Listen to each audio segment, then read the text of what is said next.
કોઈ દિવસ નહીં. અચાનક રાજ કચેરીમાં બોલાવવાનું કારણ કહો.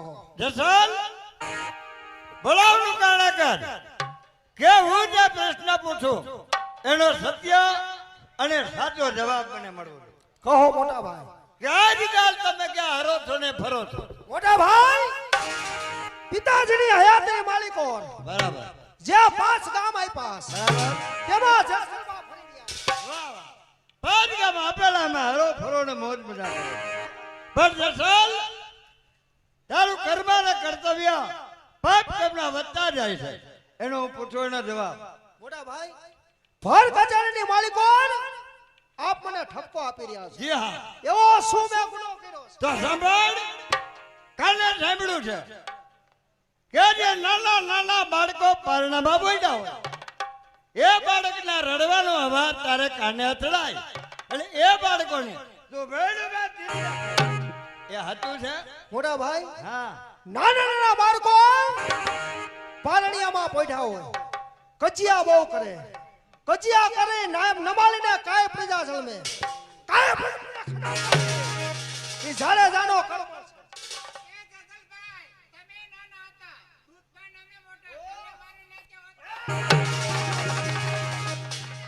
મોટા ભાઈ, મારા ભાભી સાહેબ ને કહી દો કે બે ભાઈની વચ્ચે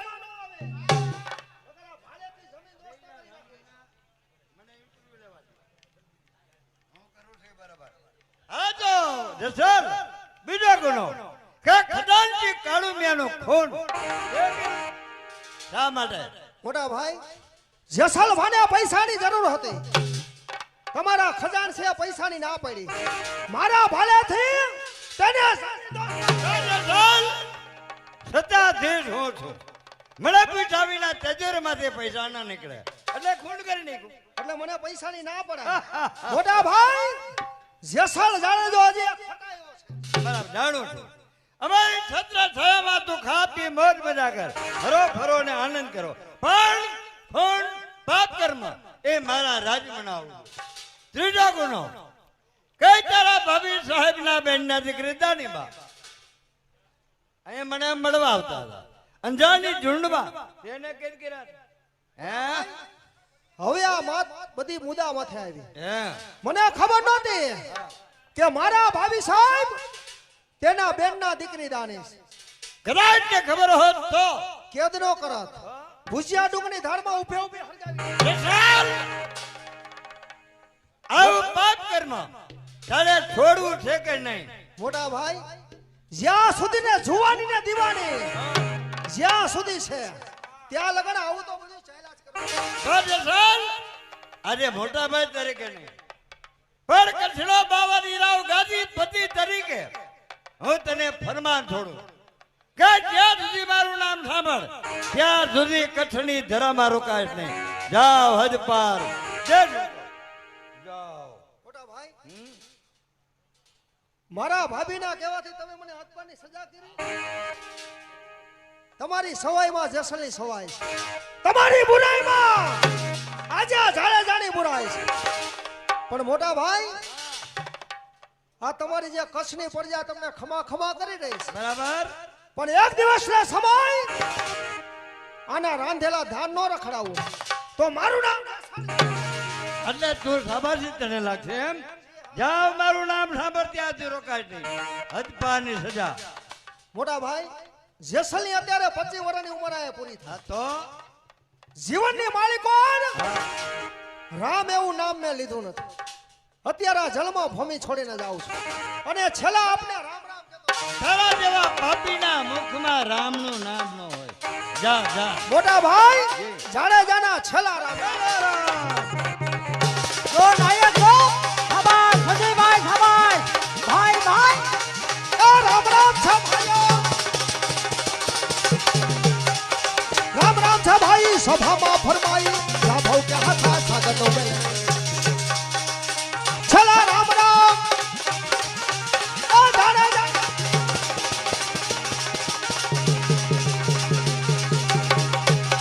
છેલ્લા રામ રામ છેલ્લા રામ રામ છેલ્લા ઓ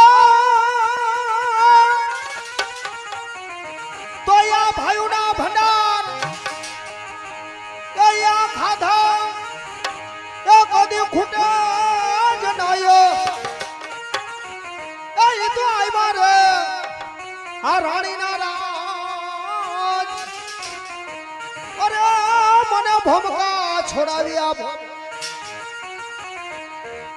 આ ભાઈઓમાં ભેદ નથી અને આ કુટુંબમાં એ સોને નથી કલેશ એ તો આવ્યા રે આવી રાણીઓના રાજ અરે મને ભમકા છોડાવી ભોજાએ છલા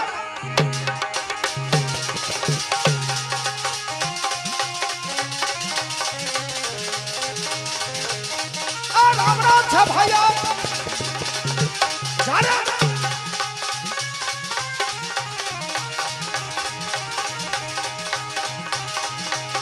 ચલા રામ રામ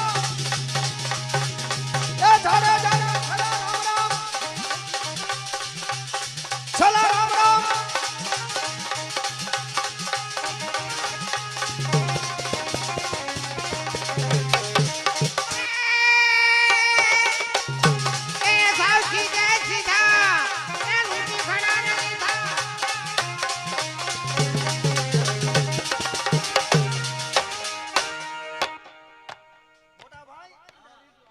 હવે મને સમજાઈ ગયું કે તમારું ઘરમાં હાલતું નથી લગભગ ઠેકાડી એમ છે મારે એક ઘરે નહીં બધે એમ જ મોટા ભાઈ હા તમે મારા ભાઈ ભલ ભલા દબાઈ જશે કે રોહડામાં હડતાલ પડે એક બાજુ ખસી જાઓ હમણાં આ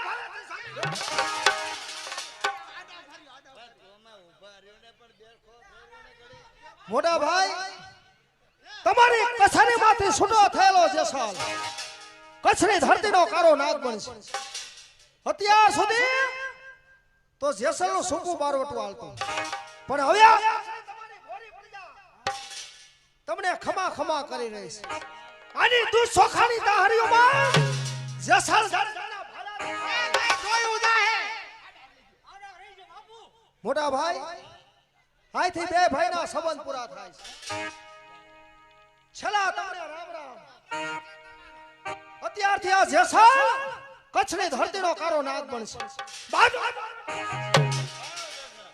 તને ઠેક પડે તે કરજે પણ મેં કોઈ બંગડી ધારણ કરી નથી જાઓ દેશ વટો આ છેલ્લા રામ રામ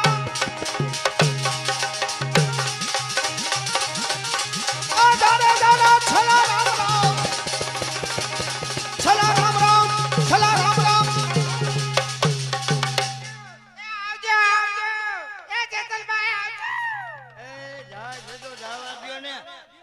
એમ નહીં એ રહેતો નથી ને આવજો આવજો